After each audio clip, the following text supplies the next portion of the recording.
अस्सलाम वालेकुम नाज़रीन, मेरान टीवी न्यूज़ में भलेकार आऊं है पेरिया गुल। एक नज़र हेडलाइंस ते।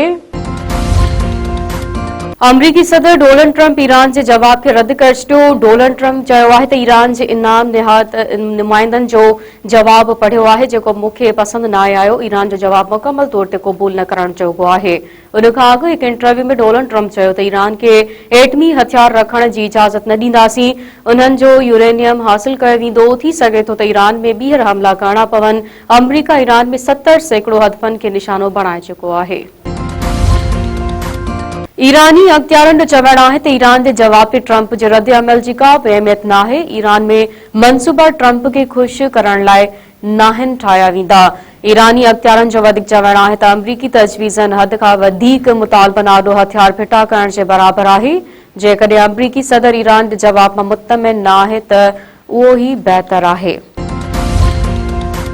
ईरानी तजवीज़ूं रद्द थियण ऐं हुर्मुज़ खोलण बाबति गैर कानूनी वारी सूरतहाल सबबि आलमी मंडी में तेल जी क़ीमतनि में 3 सैकड़ो खां वधीक इज़ाफ़ो। ब्रेंड कचो तेल $104 फी बैरल ताईं पहुची वियो। WTI जे क़ीमत $99 फी बैरल थी वई। वेबसाइट मूजिबि जंग खां पोइ आलमी सतह ते कचे ऐं तेल जी क़ीमतनि में $20 इज़ाफ़ो थियो आहे। पंजाब के मुख्तलिफ इलाक़नि में इस्लामाबाद में बरसात मौसम खुशगवार थी वई। ईंदड़ हफ़्ते मुल्क के अक्सर इलाक़नि में शदीद गर्मी बरक़रार रहण जी अॻकथी। ॾखण पंजाब हीटवेव जी लपेट में रहण जो इम्कान। मौसमियात खाते मूजिबि कराची, जैकोबाद, सखर ऐं लाड़कानी डिवीज़न में गर्मी बरक़रार रहंदे। भिरिया सिटी वेझो नौजवान के कत्ल करे लाश घर अंदर पेती में लिकाइण जो इंकशाफ। घरवारी ऐं भाउ कातिल निकिता। ॻोठ याकूब हकड़ो में गुम ॼाणायल रहमान उर्फ गुड्डो हकड़ो जो घर अंदर कपड़नि जी पेती में लाश मिलियो।